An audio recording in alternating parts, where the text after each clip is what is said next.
ሰላም የተባረካችሁ የተወደዳችሁ ቅዱሳን እንዲያውም ይህን መልእክት ለምታደምጡ በሙሉ ከኢትዮጵያ ገነት ቤተክርስቲያን ብሔራዊ ጽሕፈት ቤት በጥር ወር የወንጌል ወር አስመልክቶ ወንጌል ላይ ያተኮረ መልእክት ይዤ መጥቻለሁ።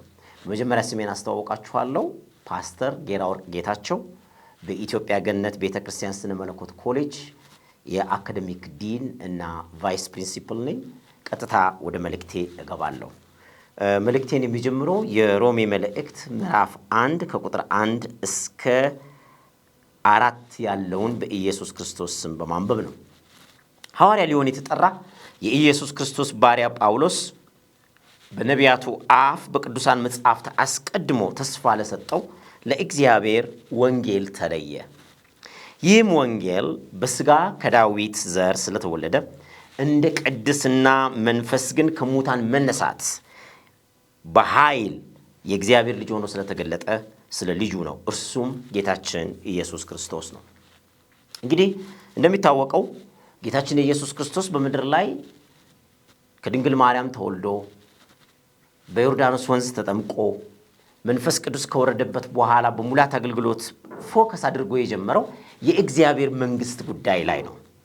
ይህ የእግዚአብሔር መንግስት ዋና ኮር የሆነው ማዕከላዊው መልእክቱ ምንድን ነው ብለን ስናስብ ወንጌል ነው።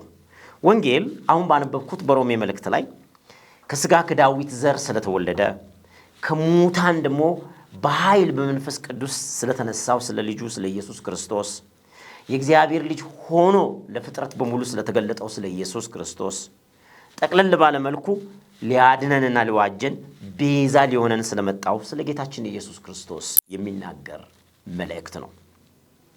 በማቴዎስ ወንጌል ምዕራፍ 1 ከቁጥር 20 እስከ 23 በማቴዎስ ወንጌል ምዕራፍ 1 ከቁጥር 20 እስከ 23 እንዲህ ይላል። በኢየሱስ ስም አነበዋለሁ። የዳዊት ልጅ ዮሴፍ ሆይ ከእርሷ የተጸነሰው ከመንፈስ ቅዱስ ነውና እጮኛን ማርያም ለመውሰድ አትፍራ። ልጅም ትወልዳለች፣ እርሱም ሕዝቡን ከኃጢአታቸው ያድናቸዋልና ስሙን ኢየሱስ ትለዋለህ ይላል።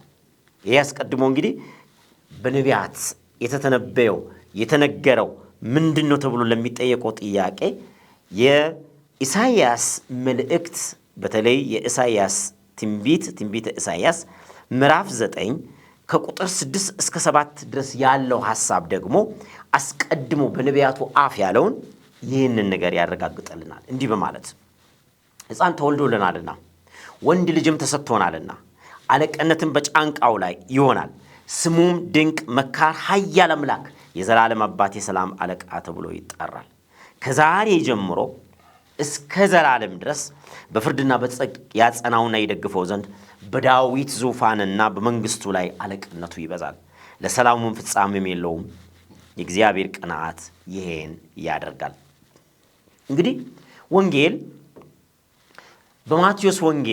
በማቴዎስ ወንጌሉን እንደጻፈው፣ በማርቆስ ወንጌል ስለ ኢየሱስ ክርስቶስ፣ በሉቃስ ወንጌል እንደገና ስለ ጌታችን ኢየሱስ ክርስቶስ ሥራ አገልግሎት፣ ዮሐንስም እንደዛው እየጻፉ ቀጥሎ አሁን መጀመሪያ ባነበብነው በሮሜ ምዕራፍ 1 ላይ ለዚህ ወንጌል ሐዋርያው ጳውሎስ መለየቱን በማብራራት ይናገራል።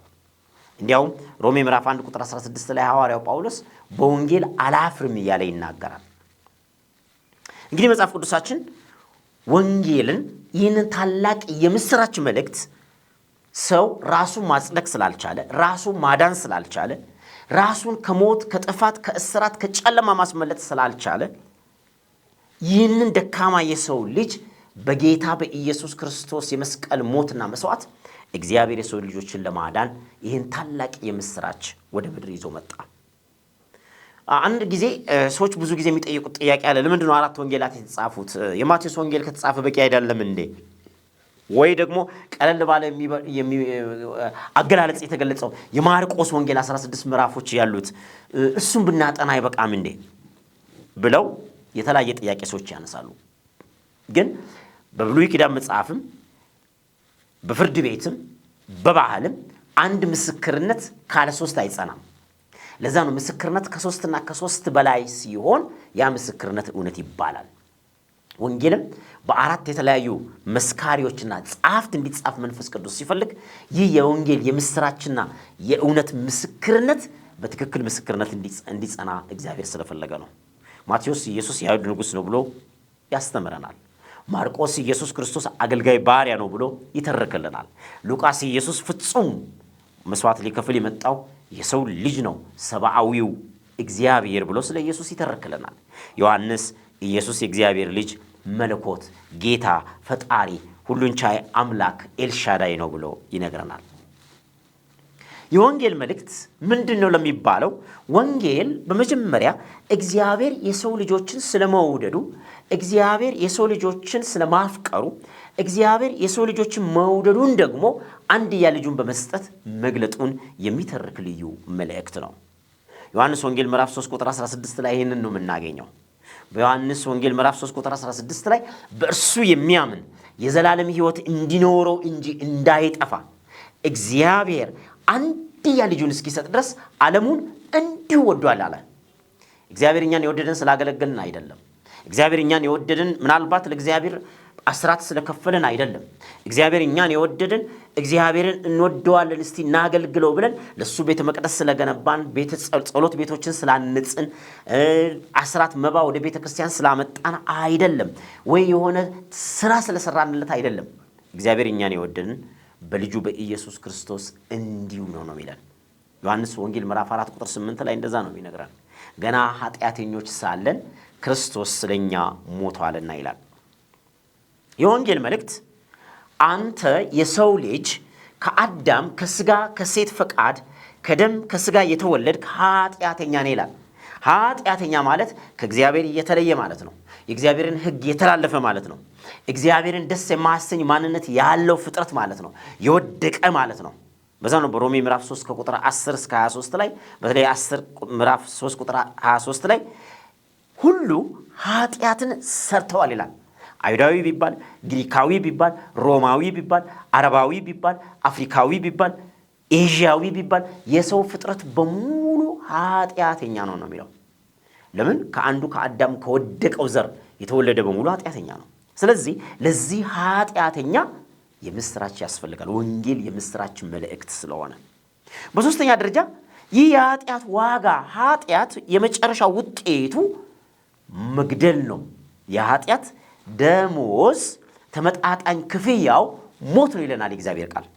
ከዚህ የተነሳ የሰው ልጆች ሁሉ ከሚሞቱ በሰሩት ኃጢአትና በደል እየሞቱ ከሚጠፉና ምድር ባዶ ከምትሆን አንድ ንጹሕ ኃጢአት ያላወቀው የእግዚአብሔር በግ ስለ ብዙዎች ኃጢአት የሚሞት በሸላቾች ፊት የሚቆም ኢየሱስ ሞቷል ብሎ ነው ወንጌል የሚነግረን።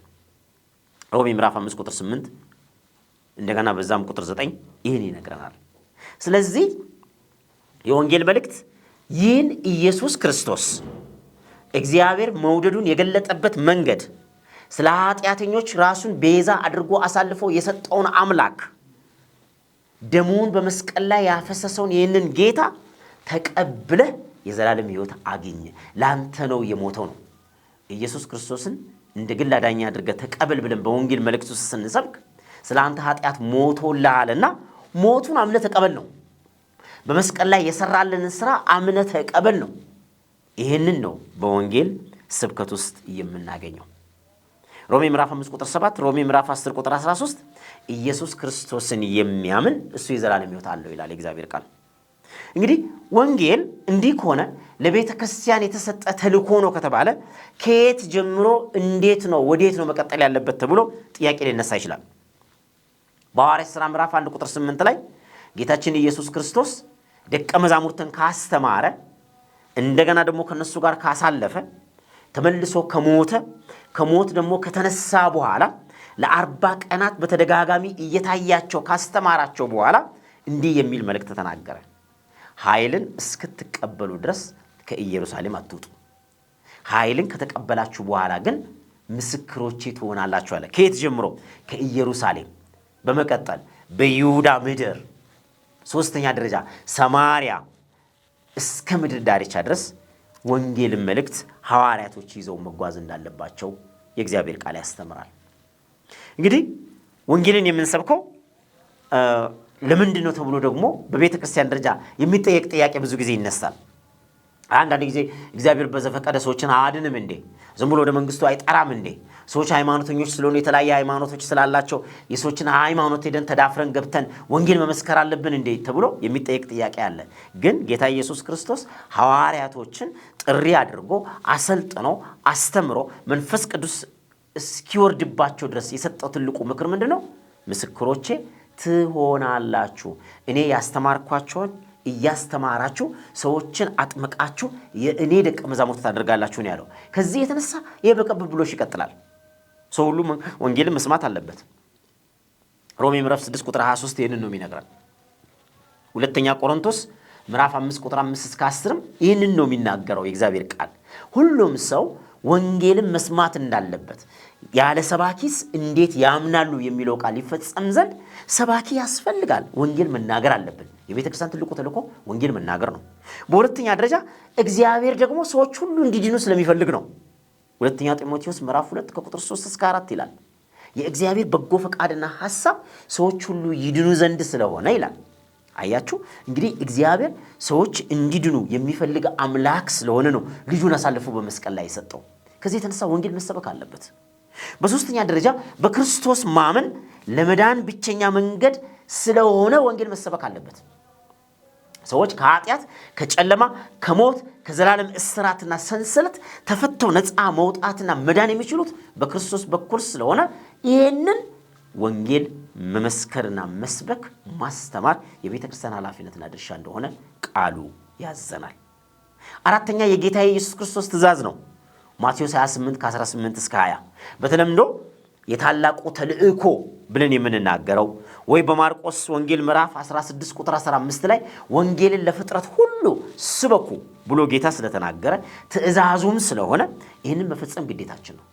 ቤተ ክርስቲያን በምድር ላይ የምትቀጥልበትና የምትቆይበት ዋናውና የመጀመሪያው ትልቁ ምክንያት የጌታን ትእዛዝ ከግብ ልታደርስና ልትፈጽም መሆኑን ልንገነዘብ ያስፈልጋል። በአምስተኛ ደረጃ ወንጌል ለምንድን ነው የምንሰብከው ተብሎ የሚጠየቅ ጥያቄ ሲነሳ ኢየሱስ የጠፋውን የሰው ልጅ ለመፈለግ ስለመጣ ወደ ምድር ስጋ ለብሶ በመካከላችን ስለተገኘ በዘመን መጨረሻ ከሕግ በታች የባሪያን መልክ ለብሶ የተወለደበትና ዋጋ ከፍሎ እኛን ለማዳን በመስቀል ላይ የሞተበት ዋናው ትልቁ ምክንያት ይህንን ጉዳይ ለሰዎች መስበክና ማስተላለፍ አለብን። የሰዎች ደም እግዚአብሔር ከእጃችን ስለሚፈልግ ወንጌልን መስበክ አለብን። ስለዚህ ጠቅለል ባለመልኩ ወንጌልን ለምንድን ነው የምንሰብከው ተብሎ የሚጠየቅ ጥያቄ በማንኛውም ሰው አእምሮ ውስጥ በዳነውም ባልዳነውም በቤተ ክርስቲያንም ከቤተ ክርስቲያን ውጪ ባለ ፍጥረት ውስጥ ሁሉ የሚመላለስ ከሆነ ሰው ሁሉ ወንጌልን መስማት አለበት። ለፍጥረት ስበኩ ነው ያለው ጌታ። ወንጌልን ለፍጥረት ስበኩ። go and preach the gospel for all creation ብሎ ነው የሚናገረው። ለተፈጠረው ፍጥረት በሙሉ እግዚአብሔር ፍጥረትን ለማደስ አዲስ ሰማይን ለመፍጠር አዲስ ምድርን ለመፍጠር የሰው ልጆችን ለማዳን ለመዋጀት የመጣ ጌታ ስለሆነ ነው። እግዚአብሔር ሰዎች ሁሉ እንዲድኑ ስለሚፈልግ ነው በሁለተኛ ደረጃ። በሶስተኛ ደረጃ በክርስቶስ በማመን ብቸኛው መንገድ ስለሆነ ነው። የጌታ ትእዛዝም ስለሆነ ነው። መጨረሻ ኢየሱስ የጠፋውን ለመፈለግ ስለመጣ ይህ ወንጌል ሊሰበክ ይገባል። እንግዲህ ይህንን ወንጌል በምንሰብክበትና በምናስተምርበትና በምንመሰክርበት ጊዜ በብዛት ብዙ ጊዜ አንዳንድ መደናገሮች ውስጥና ክርክሮች ውስጥ ሰዎች ይገባሉ። ክርክሮችና መደናገሮች ሰዎች መግባት አይጠበቅባቸውም። አንዳንድ ጊዜ ሰዎች ባህልን አንስተው፣ አንዳንድ ጊዜ ሰዎች ሃይማኖትን አንስተው፣ አንዳንድ ሰዎች ታሪክን አንስተው፣ አንዳንድ ሰዎች ትርክትን አንስተው፣ ተረትን አንስተው እየተነጋገሩ ብዙ ጊዜ ይጨቃጨቃሉ ከሰዎች ጋር። ይሄ ከኛ አይጠበቅም። ስንመሰክር ከሐዋርያቶች ከኢየሱስ ክርስቶስ የእግዚአብሔር መንግስት አዋጅ ነጋሪና ሰባኪና አስተማሪ የሆነው ጌታችን ያስተማርን ምንድነው? የምናውቀውን ብቻ በታማኝነት እንድንናገር እግዚአብሔር ይፈልጋል። ዮሐንስ ወንጌል ምዕራፍ 1 ከቁጥር 46 እስከ 47 ያንን ነው የሚለው። እኛስ የሰማነውንና ያየነውን እንመሰክራለን፣ ምስክርነታችን እውነት ነው ይላል። መጥተ ብሎ ነው ለሌሎች የተናገሩት። በሁለተኛ ደረጃ ስንመሰክር ማስተዋል ያለብን ጸልየን በመንፈስ ቅዱስ ምሪትና ሙላት ወደ ወንጌል አገልግሎት መውጣት ይጠበቅብናል። ጌታ ኢየሱስ ክርስቶስ ለደቀ መዛሙርቱ 3 ዓመት ካስተማረ በኋላ ይሄ ማስተማሪ በቂ አይደለም፣ የወሰዳችሁት ትምህርት ደግሞ በመቀጠል መንፈስ ቅዱስን ከተሞላችሁና መንፈስ ቅዱስን በሱ ከተጠመቃችሁና ከታጠቃችሁ በኋላ ነው ምስክሬ የምትሆኑት። ስለዚህ ኃይልን እስክትቀበሉ ድረስ በኢየሩሳሌም ቆዩ ብሏል። ኃይልን መቀበል ያስፈልጋል። መንፈስ ቅዱስ ይመራናል። ስለጠፉት ሰዎች እንድንጸልይ ያደርገናል። የእግዚአብሔርን ቃል፣ የእግዚአብሔርን ጥቅስ፣ የእግዚአብሔር ቃል መልእክት የሆኑትን በውስጣችን እንዲመላለስ ያደርገናል። በሰዎች ፊት ኃይልን ተሞልተን ወንጌል በምንመሰክርበት ጊዜ አጋንንቶች ጮኸው ሊወጡ ይችላሉ። የታመሙ ሰዎች ሊፈወሱ ይችላሉ። በስራት ውስጥ ያሉ ሰዎች ይፈታሉ። እግዚአብሔርም እየመራን ሊጠፋ የደረሰውን ነፍስ እሱን እንድንታደግ ሊረዳን ይችላል። ስለዚህ በመንፈስ ቅዱስ ልንመራ ያስፈልጋል። በሶስተኛ ደረጃ የእግዚአብሔርን የማዳንና የድነት ሂደት መንገድን ማብራራት ያለብን። ሌላ ክርክር ውስጥ መግባት የለብንም። በሮሜ መልእክት ምዕራፍ 3 ቁጥር 11 ላይ እንዲህ ይላል የእግዚአብሔር ቃል ላንብብ። በሮሜ ምዕራፍ 3 ቁጥር 11 ላይ እንዲህ የሚል ቃል አለ። አስተዋይ የለም፣ እግዚአብሔርን የሚፈልግ የለም። አያችሁ እንግዲህ ጻድቅ አንድስ እንኳ የለም ብሎ እግዚአብሔር ቃል ተናግሯል። ለዚህ ነው እግዚአብሔር ለማዳን ልጁን አሳልፎ የሰጠ ብለን መናገር ያለብን። በዚህ ብቻ ማበቃም። ወደ ቁጥር 23 ስንወርድ ቅድም እንዳነበብኩት ሁሉ ኃጢአትን ሰርተዋል የእግዚአብሔርም ክብር ጎሏቸዋል ይላል። ቅድም እግዚአብሔርን የሚፈልግ የለም ይላል። ቀጥሎ አሁንም ደግሞ ምንድነው? ሁሉም ኃጢአተኛ እንደሆነ ይናገራል። በዚህ ብቻ የሚያበቃ አይደለም የእግዚአብሔር ቃል። በሮሜ ምዕራፍ 5 ቁጥር 12 ላይ በተመሳሳይ ሐሳብና ቃል ስለዚህ ምክንያት ኃጢአት በአንድ ሰው ወደ ዓለም ገባ፣ በኃጢአት ሞት እንደዚሁ ሁሉ ኃጢአትን ስላደረጉ ሞት ለሰው ሁሉ ደረሰ ይላል። የሰው ልጅ ሁሉ ኃጢአት ከመስራቱ በደል ከመፈጸሙ የተነሳ እንደሚሞትና እንደሞተ ይናገራል። ከዚህ የተነሳ ግን ምን ይላል የእግዚአብሔር ቃል የምስራች? ነገር ግን ይላል ሮሜ ምዕራፍ 5 ቁጥር 8 ላይ ገና ኃጢአተኞች ሳለን ክርስቶስ ስለእኛ ሞቷልና እግዚአብሔር ለኛ ለሰው ልጆች ያለውን ፍቅሩን በዚህ በኩል ያስረዳል ይላል። ስለዚህ ስንመሰክር ማስተዋል ያለብን ምንም የሰው ልጅ ኃጢአተኛ ቢሆን የጠፋ ቢሆን ወደ እግዚአብሔር ለመቅረብ ጻድቅም ባይሆን ኃጢአተኛው ለሆነው የሰው ልጅ ክርስቶስ መሞቱን ይህም ደግሞ የእግዚአብሔር ፍቅር መሆኑን ማስረዳት ማለት ነው ወንጌል። ሌላ ነገር ውስጥ መግባት አይጠበቅብንም።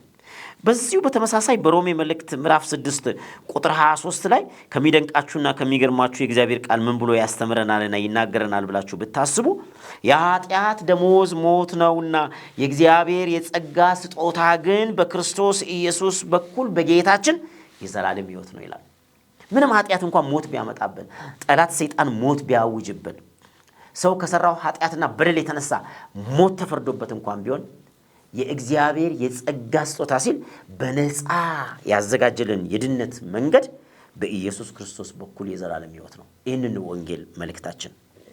የወንጌል መልእክት በዋናነት ጌታ እግዚአብሔር ያድናል ነው። በምን በኩል ያድናል? ይህንን ኃጢአተኛ ኢየሱስ ክርስቶስን አሳልፎ በመስጠት ስለ በደላችንና ስለ ኃጢአታችን ለእኛ እንዲሞት በማድረግ እንደሆነ ቃሉ ያስተምረናል። እንግዲህ ምስክርነታችንና ንግግራችን ብዙ ጊዜ ኢየሱስ ክርስቶስ የሰራቸውና ያደረጋቸውን ያከናወናቸውን ተአምራቶች ከወንጌል ውስጥ እያነበብን ለሰዎች ወንጌልን መመስከር እንችላለን። ጌታ ኢየሱስ ክርስቶስ ለ38 ዓመት ሽባ ሆኖ የተኛውን ሰው ፈውሷል። አይነ ስውራንን ፈውሷል። በእብደት መንፈስ የተያዙትን ነፃ አውጥቷል። ከጎባጣነት መንፈስ ሰዎችን አድኗል። ኢየሱስ ክርስቶስ በርኩስ መንፈስ ይዞባቸው ሲሰቃዩ የነበሩትን ሰዎች ነፃ አውጥቷል።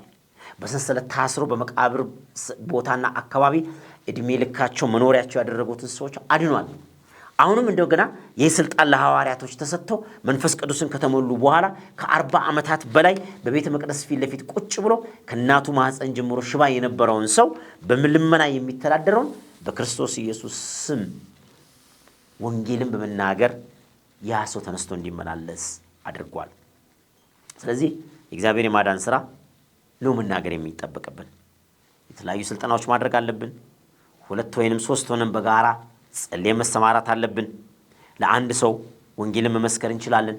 ለአንድ ቤተሰብ አንዳንድ ቤተሰብ ሌሎች ቤተሰቦችን ቡና ጠርቶ አብሮ ምሳ እየበላ የበዓል ቀን ከበዓል ቀኑም ውጪ ለዛ ቤተሰብ ሸክም ኖሮት ጸልዮ ተዘጋጅቶ የመጽሐፍ ቅዱስ ስጦታ በመስጠት ትራክት በመስጠት የሚነበቡ ጽሑፎችን በማቅረብ እነኚህ መመስከር ይቻላል። በጀማ በመንገድ ለመንገድ በሰፈር ውስጥ በመንቀሳቀስ 2-3 ሆኖ በጋራ በመደማመጥ አንድ ሰው ሲጸልይ አንድ ሰው መመስከር ይችላል።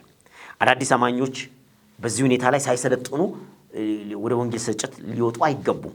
መከራከር፣ መነታረክ፣ የማይገባ ነገር ማንሳት፣ ስለ ዘር፣ ስለ ፖለቲካ፣ ስለማይገባ ነገር ውስጥ መግባት አይጠበቅብንም።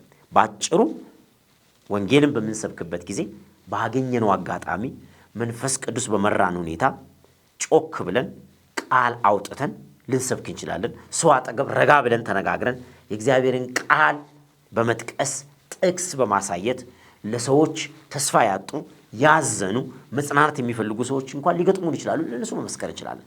ወደ እስር ቤት በመሄድ ሆስፒታል የተኙ ሰዎችን በመጠየቅ በመዝናኛ ስፍራ አካባቢ በትራንስፖርት ላይ በምንጓዝበት ጊዜ ጌታ እንደመራን ከመንፈስ ቅዱስ ጥበብንና አካሄድንና አሰራርን በመጠየቅ እግዚአብሔር በሚመራን መልኩ ወንጌልን ልንናገር እንችላለን።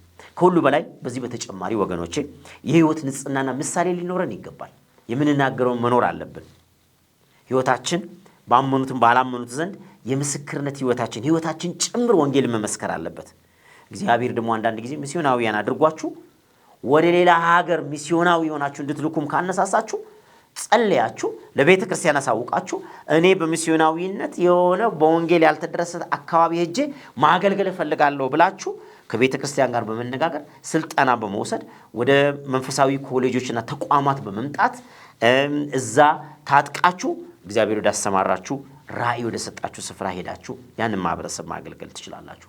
ስለዚህ መጽሐፍ ቅዱስን በማንበብ ስልጠና በመውሰድ በመጸለይ በመማር የታላላቆችን ምክር በመውሰድ የወንጌል ስርጭት አገልግሎት ላይ መስካሪዎች፣ የጸሎት ቡድኖች፣ አማካሪዎች ጋር በመነጋገርና በመዘጋጀት ከአካባቢያችን በመጀመር ከሰፈራችን በመጀመር ከከተማችን በመጀመር መላ ሀገራችን አልፎም ተርፎ ድንበር አልፈን ጎረቤት ሀገሮችን ወንጌል ይዘን መሄድ እንደምንችል የእግዚአብሔር ቃል ያስተምረናል።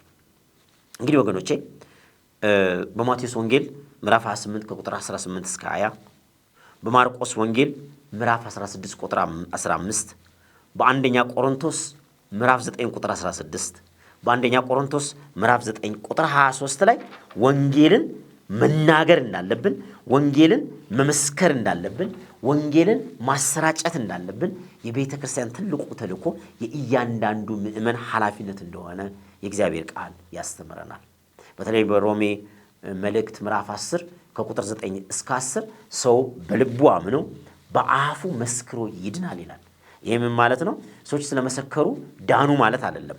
በሌላም አነጋገርና አባባል በትክክለኛ ቃሉ ሲናገር ምንድነው ብሎ የሚያስተምርን ሰዎች በልባቸው ያመኑትን ጌታ በአንደበታቸው መመስከራቸው መዳናቸውን እንደገና እያወጁና ይሄ እያረጋገጡ ኮንፊርም እያደረጉ ነው ይለናል ማለት ነው።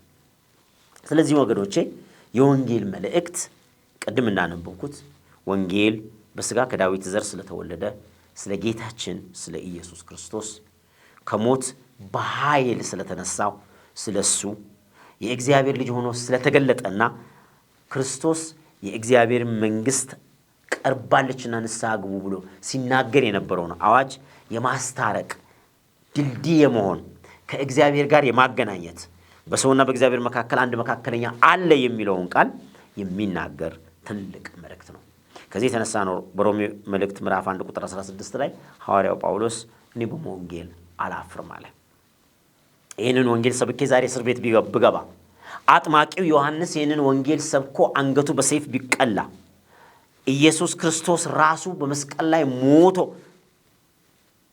የተወገደ ቢመስለንም፣ ያዕቆብ ይህንን ወንጌል አገልግሎት እንደገና ተቀብሎ ሞት ግርፋት ቢደርስበትም፣ እስጢፋኖስም እንደዛ ቢሞትም፣ ብዙዎች ቢታሰሩ፣ ብዙዎች ቢሰደዱ፣ ዋጋ እንኳን ቢከፍሉበት፣ እኔም እንኳን ዛሬ እስር ቤት ውስጥ ሆኜ ዋጋ ብከፍልበት በዚህ ወንጌል አላፍርም። ይህ ወንጌል ያድናል ማለት ነው። ስለዚህ ወገኖቼ የማቴዎስ ወንጌልን ስንመለከት የኢየሱስ ክርስቶስ ወንጌል ነው የሚለን፣ የማርቆስ ወንጌልም የኢየሱስ ክርስቶስ ወንጌል ነው የሚለን ወንጌሉን፣ ሉቃስም ዮሐንስም እንደዛ ነው የሚለን። ሮሜ አሁንም ቅድም ያነበብኩት ምዕራፍ 1 ከቁጥር 1 እስከ 4 ስለ ኢየሱስ ክርስቶስ ነው ይሄ ወንጌል ብሎ ነው የሚቀጥለው። እንዲሁም ደግሞ በአንደኛ ቆሮንቶስ ምዕራፍ 1 ቁጥር 23 ላይ በወንጌል አላፍርም፣ ከሚለው መልእክት ጋር የተያያዘ የሚመስል በጣም ከሚደምቀው እኛስ የተሰቀለውን ክርስቶስ እንሰብካለን እያለ ይናገራል ቃሉ። ከዛ አልፎ ተርፎ በሁሉ መልእክቶች ላይ ገላትያ ላይ እንኳን በምንሄድበትና በምናይበት ጊዜ ሌላ ወደ ልዩ ወንጌል እንዴት ዘወር አላችሁ? ክርስቶስ በፊታችሁ ተስሎ የለም ወይ ይላል። ስለዚህ የአዲስ ኪዳን አጠቃላይ መልእክት ታላቅ የምስራችን ይዟል። ለማን? ለኃጢአተኛው፣ ለወደቀው፣ በጨለማ ላለው፣ ተስፋው ላጣው ፍጥረት በሙሉ ታላቅ የምስራች ይዟል። ይህ ታላቅ የምስራች ምንድነው? እግዚአብሔር ያድናል ነው። ኢየሱስ ክርስቶስ ያድናል ነው። እግዚአብሔር ከሰዎች ልጆች ጋር ለመታረቅ የኢየሱስ ክርስቶስን ወንጌልና ልጁን እሱን ድልድይ አድርጎ አዘጋጅቷል። በዚህኑና እመኑ ለማለት ነውና ስለዚህ በኢትዮጵያ ገነት ቤተክርስቲያን በጥር ወር የሚሽንና የወንጌል ወር ቤተክርስቲያን በጉባኤያችን እንዲያውም ከዛም አልፎ ተርፎ መንገድ ለመንገድ አንድ ለአንድ እንደ ቤተሰብ በቡድንም በጀማም ኮንፈረንስ በማዘጋጀትም ትራክት ይዞ በመውጣትም በልዩ ልዩ አካሄድ ስጦታ ለሰዎች በማዘጋጀትም በእስር ቤት የሚገኙትንም ታሞ ሆስፒታል ውስጥ ለገቡትም በተለያየ ስፍራና በተለያየ አኳን ለሚገኙ ወገኖች ይህን ወንጌል እንድናደርስ እግዚአብሔር ያዘናል። ይህን መልእክት ስለተከታተላችሁና ስላዳመጣችሁኝ አመሰግናለሁ። ጌታ ዘመናችሁን ይባርክ። ተባረኩ።